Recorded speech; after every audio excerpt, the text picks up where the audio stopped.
কথায় বলে ভাবিয়া করিও কাজ করিয়া ভাবিও না। কানাডা ইমিগ্রেশনের জন্যে অনেকগুলো স্টেপের মাধ্যমে আপনাদেরকে পিআর স্ট্যাটাস বা পার্মানেন্ট রেসিডেন্সি লাভ করতে হয়। এই পার্মানেন্ট রেসিডেন্সি লাভের ক্ষেত্রে সব কিছু ঠিক থাকার পরেও সবচেয়ে আনসার্টেন যে কেস সেটি হচ্ছে মেডিকেল টেস্ট।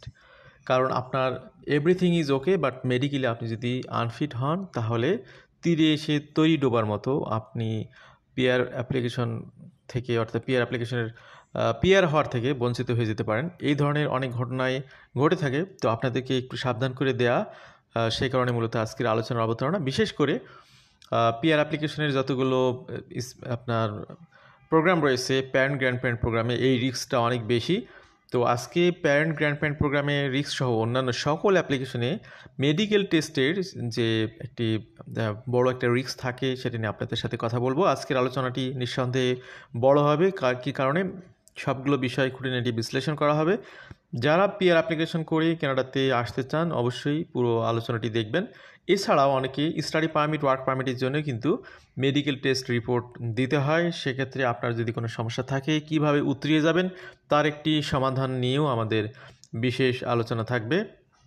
এই আলোচনার মধ্যে একসাথে কম্প্যাক্ট অনেকগুলো বিষয় ফোকাস করা হবে, যার কারণে আলোচনাটি দীর্ঘায়িত হবে। তো আজকের এই আলোচনাটি অবশ্যই বেশি বেশি করে শেয়ার করবেন যদি আপনি অন্য কারো হিতৈষী হিসেবে নিজেকে প্রকাশ করতে চান। কী কারণে এখানে কোন কোন টেস্টের মাধ্যমে কানাডা গভর্নমেন্ট আপনার অ্যাপ্লিকেশনগুলো এখানে কনসিডার করে, বিশেষ করে আপনার ফিজিক্যাল অনেক টেস্টের বিষয় আছে, সেগুলো আপনাদেরকে অ্যাট এ গ্যালেন্সে আমরা দেখাবো ইনশাল্লাহ। তো কানাডা এবং কানাডার বাইরে থেকে যারা আজকের আলোচনায় আমাদের সাথে যুক্ত আছেন সবাইকে স্বাগত জানাচ্ছি এবং আপনাদেরকে সতর্ক করার জন্যই মূলত আজকের আলোচনাটি করা। তো এখানে how address the risk of your PR application especially for parent and grandparent being found medically inadmissible to Canada. তো আজকে একটু ফোকাস করতেছি বিশেষ করে যারা বয়স্ক পিপল, তাদের এখানে পিআর হোল্ডার হিসেবে আসার ক্ষেত্রে একটা মেজর রিস্ক থাকে। বিশেষ করে আপনারা জানেন যে কানাডার পিআর প্রোগ্রামগুলোর মধ্যে একটি বিশেষ প্রোগ্রাম হচ্ছে প্যারেন্ট গ্র্যান্ড প্যারেন্ট প্রোগ্রাম। তো এখানে যেহেতু বয়স্ক ব্যক্তিরা আসে, আমাদের মা বাবা কিংবা আমাদের দাদা দাদি, নানা নানি, তারা তো সাধারণত একটু বয়স্ক পিপল হয়ে থাকে, কিন্তু তাদের হেলথ রিস্কটা অনেক বেশি, যার কারণে এই জায়গাতে এসে অনেকের সমস্যা হয়ে যেতে পারে। সব কিছু ঠিকঠাক থাকার পরেও দেখা গেল তিনি মেডিকেল ইনঅ্যাডমিসিবল, সেক্ষেত্রে তার কিন্তু আর প্রসিড করার সুযোগ থাকে না।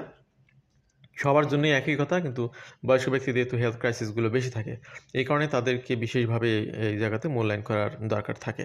তো সেক্ষেত্রে আমি আপনাদেরকে যে পরামর্শটা দিব সেটা হচ্ছে আপনারা পিআর অ্যাপ্লিকেশনটা সাবমিট করার পূর্বেই, ফাইনাল অ্যাপ্লিকেশন সাবমিট করার পূর্বেই আপনি যদি হেলথ টেস্টটা আগেই করে নিতে পারেন, আপনি যদি আগে জেনে নিতে পারেন যে আপনার এই ধরনের সমস্যাগুলো আছে কি না, কোথা থেকে এই টেস্টগুলো করবেন, আপনি যে কোনো রিকগনাইজড প্রতিষ্ঠান থেকে করতে পারেন। করে আপনি কোন কোন টেস্ট করতে হবে সেই তথ্যগুলো আজকে আপনাদেরকে জানাবো। কারণ সেটা একটা ইস্যু যে ভাই আপনি তো বললেন যে টেস্ট করতে, তো কোন কোন টেস্ট করব, সেই তথ্যগুলো অবশ্যই জানবেন। এবং ইভেন কানাডিয়ান প্যানেল ফিজিশিয়ান যারা আছে তাদের কাছ থেকেও আপনি এই টেস্টগুলো করে নিতে পারেন। কী কারণে সেই টেস্টগুলো করতে হয়তো আপনার 8-10 হাজার টাকা খরচ হবে পার পিপল। যদি আপনি গভর্নমেন্ট রিকগনাইজড হসপিটালে করেন, প্রাইভেট হাসপাতালের হিসাব আলাদা। তো আপনার পিআর অ্যাপ্লিকেশনে তো অনেক টাকা জমা দিতে হয়। পিআর অ্যাপ্লিকেশনে আপনারা জানেন যে এখানে অ্যাপ্লিকেশন ফি অনেক বেশি। এটা স্টাডি পারমিট কিংবা ওয়ার্ক পারমিটের মতো না।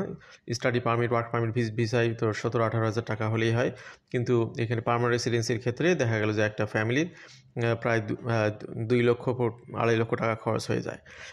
এছাড়াও তো আরও আপনার হচ্ছে ইমিগ্রেশন কনসালটেন্টদের ফি আর অন্যান্য ফি অনেক কিছু আছে। তো সেই কারণে আপনি যদি আগেই টেস্ট রিপোর্টগুলো নিয়ে কনফার্ম হন যে হ্যাঁ আপনার হেলথ ক্রাইসিস তেমন একটা নেই, তাহলে আপনার জন্যে পিআর অ্যাপ্লিকেশনে এগিয়ে আপনি আর এখানে পিছনে ফিরে তাকাতে হবে না। তারপরেও অনেকের সমস্যা হতে পারে। Anyway, if your parent grandparent are medically inadmissible, they cannot get permanent residency through the parent grandparent program. তো এটা শুধুমাত্র প্যারেন্ট গ্র্যান্ডপ্যারেন্ট না, মেডিকেলি ইনঅ্যাডমিসিবল যে কোনো বয়সে যে কোনো স্টেজে আপনি যদি হন তাহলে সবার জন্য একইভাবে এটা applicable. Immigration Represents Citizenship Canada may consider your relative medically inadmissible to Canada if their health condition could pose a burden on public health service. বিশেষ করে কানাডার গভর্নমেন্ট তারা একটা এস্টিমেট করে থাকে যে একজন ব্যক্তির হেলথ রিলেটেড বিষয়ে কেমন খরচ হতে পারে। সেটা যদি অনেক বেশি হয় তাহলে কিন্তু তারা এই পিআর অ্যাপ্লিকেশনগুলো প্রসেস করে না ফার্দার, বা সেগুলোকে ক্যান্সেল করা হয়। If you want to sponsor your parent grandparent through PGP or to visit you in Canada on a super visa, plan ahead to address any potential medical inadmissibility issues that could lead to refusal. How IRCC determines medical inadmissibility? সবার জন্যই এটা একইভাবে applicable. এখানে যে বিষয়গুলোকে বিশেষভাবে তারা খেয়াল করে, medically ইনঅ্যাডমিসেবল to Canada for 3 possible reasons. 3টা বিষয় মূলত এখানে খেয়াল করা হয়। নাম্বার 1 হচ্ছে being a danger to public health. আপনার এমন কোনো রোগ হয়েছে যে রোগটি আপনি ক্যারি করার কারণে আপনি কানাডাতে আসার পরে কানাডিয়ান পিপলদের মধ্যে আপনি ছড়াই দিতে পারেন বা ছড়িয়ে যেতে পারে। ইন্টেনশনালি তো আর করবেন না, আনইন্টেনশনালি হতে হবে। তো এই ধরনের রিস্ক থাকলে আপনাকে মেডিকেলি ইনঅ্যাডমিসেবল করা হবে। Being a danger to public safety, তো এখানে বলা হচ্ছে পাবলিক হেলথ, এরপরে পাবলিক সেফটি, দুইটাকে আলাদাভাবে সংজ্ঞায়িত করা হয়েছে। Causing excessive demand of health or social service, এবং আপনার ট্রিটমেন্টের খরচ যদি অনেক বেশি হয়ে থাকে, এই 3টি কারণে আপনার যদি কোনো বিশেষ রোগ ধরা পড়ে তাহলে আপনি মেডিকেলি ইনঅ্যাডমিসেবল হিসেবে পরিগণিত হবেন এবং আপনার ভিসাটি আর ফার্দার প্রসেস করা হবে না, রিফিউজ করা হবে। RCC officers will assess your relatives immigration medical exam and specialist reports to gauge their level of risk. For most applicants, the main concern will be whether immigration officials judge their condition to be likely to cause excessive demand on health or social service. তো প্রকৃতপক্ষে আপনার চিকিৎসার জন্য প্রচুর পরিমাণে টাকার প্রয়োজন কিনা এটা খুবই গুরুত্বের সাথে কনসিডার করা হবে। IRCC considers whether the health or social service needed to treat their conditions are likely to increase wait times for Canadian service or exceed the allowable cost threshold. 2025-এ এখানে দেখুন গভর্নমেন্ট যে পর্যন্ত এখানে হেলথ খরচটাকে বিবেচনা নেয় সেটা এখানে মেনশন করা হয়েছে।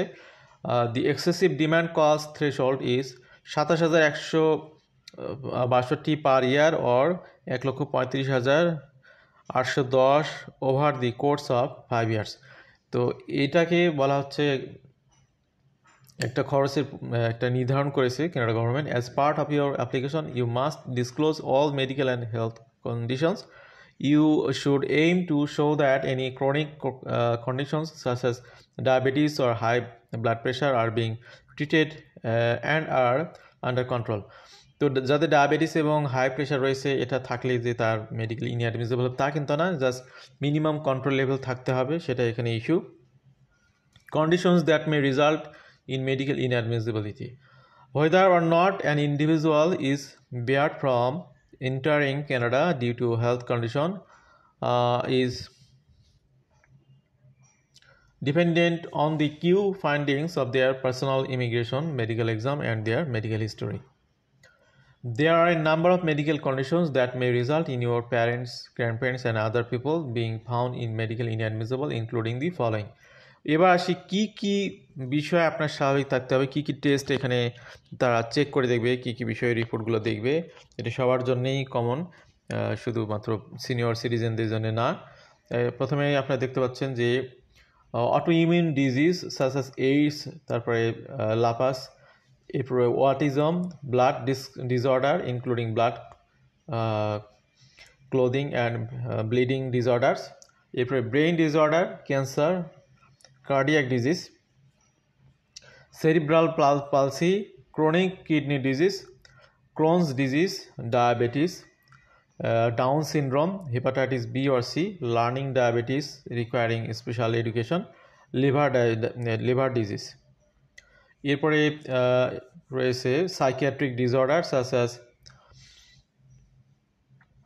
bipolar disorder, rare disease and conditions, total knee replacement, tuberculosis. This is not an exhaustive list but rather is intended to provide a general understanding of the wide range of health conditions that could result in a finding of medical inadmissibility. তো এখানে কিছু sample আপনাদের সামনে দেয়া হলো। আপনাদেরকে যে পরামর্শটা দিব এখানে সেটা হচ্ছে যে আপনি যে দেশে থাকুন না কেন প্যানেল ফিজিশিয়ান অফ কানাডা দিয়ে আপনি যদি সার্চ দেন সে দেশের নাম দিবেন। ধরুন আপনি বাংলাদেশে আছেন, panel physician in Bangladesh for Canada দিয়ে সার্চ দিলে আপনি ডক্টর ওয়াহাব থেকে শুরু করে আরও অনেকগুলো এখানে মেডিকেল টেস্ট অথরাইজড মেডিকেল বা ফিজিশিয়ানের আপনার হচ্ছে অ্যাড্রেস পেয়ে যাবেন। এখন অনেকগুলো আছে, বিশেষ করে সবগুলো কিন্তু বাংলাদেশের ক্ষেত্রে ঢাকা শহরেই। এখানে গুলশান, বনানী, তারপরে আপনার হচ্ছে বাড়িধারা, এই এলাকার মধ্যে আছে। তো আপনি ফাইনালি ইমিগ্রেশন অফিসারের কাছে বা ইমিগ্রেশন ডিপার্টমেন্টে এটি সেন্ড করার আগে আপনি যদি এই সমস্ত প্রতিষ্ঠানে গিয়ে বলেন যে আমি পার্সোনালি একটু চেক করে দেখতে চাই যে আমার এটি আছে কিনা, আমি ইমিগ্রেশনে এখনই এটা পাঠাতে হবে, নট নেসেসারি, এই রিপোর্টটা একটু আমাকে যদি কষ্ট করে দেন তাহলে আমি একটু চেক করে দেখতে চাই। যদি আপনি এভাবে চেক করতে পারেন তাহলে আপনার যেটা হবে যে আসলে কোনো মেজর ডিজিজ আছে কিনা সেটা আপনি আইডেন্টিফাই করতে পারবেন, সেটার আলোকে আপনি উপযুক্ত পদক্ষেপ নিতে পারবেন। এই কাজগুলো কিন্তু আপনারা করতে পারেন যদি আপনাদের কারো সন্দেহ থাকে যে আপনার কোনো মেজর ডিজিজ থাকতে পারে। এই বিষয়গুলো আপনাদের মেনে চললে ভালো। আমাদের এক্সপিরিয়েন্স রয়েছে, আমাদের দীর্ঘ প্রায় 1 যুগের কাজের অভিজ্ঞতার মধ্যে আমরা দেখেছি আমাদের অনেক ক্লায়েন্টদের আপনার 3 বছর পর্যন্ত মেডিকেল করতে হয়েছে, 3 বার পর্যন্ত মেডিকেল করতে হয়েছে। বিভিন্ন কারণে অনেকের ব্যাপারে সন্দেহ ছিল, তারপরে অনেকের আপনার ইমিগ্রেশন প্রসেসটা ডিলে হয়েছিল, যার কারণে প্রত্যেক বছর পর পর তারা মেডিকেল করতে হয়েছে, কারণ মেডিকেল টেস্ট একবার দিলে পিআর অ্যাপ্লিকেশনের জন্য এটা 1 বছর পরে নতুন করে দিতে হয়। তো এই বিষয়গুলো আপনাদেরকে খেয়াল করতে হবে। আপনাদেরকে প্র্যাকটিক্যাল কিছু বিষয় শেয়ার করা হলো। Reducing the likelihood of being found medically inadmissible. Simply having a condition on the list above does not itself mean that your relative will be medically inadmissible. IRCC assess medical inadmissible on a case-by-case basis, including the person's full medical history and findings of immigration medical exam. If your relative has any health conditions, it can help to present medical record and reports from doctors showing that any ongoing medical conditions have been receiving treatment and are under control. If you can show that conditions are under control, and that your relative's health is stable overall, that makes it far less likely that the officer will determine that they are likely to exceed the cost threshold. If despite your best effort to show stable health and control of any chronic conditions, your parent or grandparent is deemed medically inadmissible to Canada, there are 2 primary ways to challenge and potentially overcome this finding. এবার আসুন আপনাদেরকে এই ধরনের সমস্যা হলে কিভাবে উতরিয়ে যেতে পারেন, তার প্রসিডিউরটা কি হতে পারে। Overcoming medical ইনঅ্যাডমিসিবিলিটি. Should your parent, grandparent, or anybody others receive or be at risk or receiving a medical inadmissibility determination, there are options available to them to potentially overcome these findings. This may include submitting a response to a procedural fairness, submitting a migration plan, or obtaining a temporary resident permit. তো এখানে 3টা way রয়েছে, 3টা ওয়ের আবার ব্যাখ্যা আছে, সেই ব্যাখ্যাগুলোতে আমরা যাব অবশ্যই, কারণ অন্য অনেক বিষয়ের ব্যাখ্যা আমরা না দিলেও এই বিষয়গুলো আপনাদের ক্লিয়ারলি বুঝতে হবে, কারণ এই ধরনের কেসগুলো আপনারা ফেস করবেন সামনে অ্যাপ্লিকেশনে। রেসপন্ডিং টু এ প্রসিডিউরাল ফেয়ারনেস লেটার। তো প্রসিডিউরাল ফেয়ারনেস লেটার কখন আসে? যখন কোনো বিষয়ে আপনাদের অ্যাপ্লিকেশন সাবমিট করার পরে যখন কোনো বিষয়ে সন্দেহ থাকে বা কোন ফার্দার কোশ্চেন থাকে, তখন ইমিগ্রেশন সাধারণত প্রসিডিউরাল ফেয়ারনেস লেটারটা আপনাদের জিসিকে অ্যাকাউন্টে সেন্ড করে বা আপনাদের ইমেইলের মাধ্যমে আপনি নোটিশ পাবেন। তো সেক্ষেত্রে আপনাদেরকে যদি মেডিকেল রিলেটেড কোনো বিষয়ে প্রসিডিউরাল ফেয়ারনেস লেটার দেয়, সেক্ষেত্রে আপনার যে করণীয়, if IRCC suspect medical ইনঅ্যাডমিসিবিলিটি, it notifies a candidate or applicant for a procedural fairness letter and explains any concerns prior to making a final decision of their application. তো আপনাকে refuse করার আগেই আপনার সেই কনসার্নটা আপনাকে procedural fairness letter এর মাধ্যমে জানাবে। তখন the recipient may respond to this letter either independently or with legal representation, provide further details or evidence regarding their situation. তো কোন সমস্যার কারণে আপনাকে মেডিকেলি ইনএডমিসিবল করা হচ্ছে সেই বিষয়টিকে অ্যাড্রেস করে আপনাকে নোটিশ দেওয়া হবে। সেক্ষেত্রে আপনি সেটা নিয়ে ফার্দার পরীক্ষা নিরীক্ষা করে তাদেরকে একটা উত্তর আপনি দিতে পারেন। If your parent grandparent receives such a letter, they will need 90 days to submit relevant information or evidence. If they cannot meet the deadline, they must request an extension from IRCC. তো এখানে বুঝতে পারতেছেন যে আপনি এই ধরনের letter পেলে correction করার জন্য আপনি 90 দিন সময় পাবেন। এরপরও 90 দিন শেষ হওয়ার আগেই আপনি ফার্দার এক্সটেনশনের জন্য আবেদন করতে পারবেন। This may example include details pertaining to treatments that have undergone to cure or improve their health conditions, doctor recommended changes to medications or service, the cost of medication service such as showing to more affordable medication. A person with the legal authority to do so will assess the information and make a final decision on their application, which may require an interview with your family member. তো এই স্টেপগুলো আপনারা নিতে পারেন এখানে। Submitting এ migration plan, এখানে second যে step, at IRCC discretion, individuals issued a procedural fairness letter on the basis of potential expensive demand may be given the opportunity to submit a detailed migration plan. তো আপনাদেরকে একটু আগে একটা খরচ দেখিয়েছি 27,000 something থেকে 3 লক্ষ কত 5 বছরের জন্য, মুখস্থ নেই এই মুহূর্তে। তো সেই যে খরচ বা সেই ধরনের খরচ হলে কিন্তু আপনাকে মেডিকেল ইনঅ্যাডমিসেবল করবে। এক্ষেত্রে আপনি এখানে আপনার একটা প্ল্যান দিতে পারেন যে আপনি তো কানাডার সিটিজেন বা পিআর হোল্ডার হিসেবে আপনার প্যারেন্ট গ্র্যান্ড প্যারেন্টকে স্পন্সর করতেছেন, অথবা আপনারা যারা নিজেরাই কানাডাতে আসবেন, আপনি আপনার মেডিকেল ট্রিটমেন্টের খরচটা কীভাবে মিট করবেন সেটার যদি একটা একটা ট্রি প্ল্যান আপনি যদি দিতে পারেন, সেটা যদি আপনার বোধগম্য হয়, স্যাটিসফ্যাক্টরি হয়, তাহলে ইমিগ্রেশন অফিসার এই বিষয়টাকে কনসিডার করবে। This plan should outline how they will effective manage their health related needs to ensure they do not impose excessive demand on Canada's health and social service. This may involve, for instance, demonstrating that their prescription medication is covered through private insurance or confirming financial capacity to access private long-term care. A migration plan must show the following. This means by which necessary service will be obtained, how your family member intend to fund those services, evidence of your family member financial ability to maintain this support over time, supported by appropriate financial documentation. They must also submit a signed declaration of ability and willingness form confirming their acceptance or responsibility for organizing any service they will need in Canada and for covering the associated cost. The migration plan will be reviewed by the appropriate authority and final decision will be made. An interview with your parent grandparent may be required. Third যে option সেটা হলো obtaining a temporary resident permit.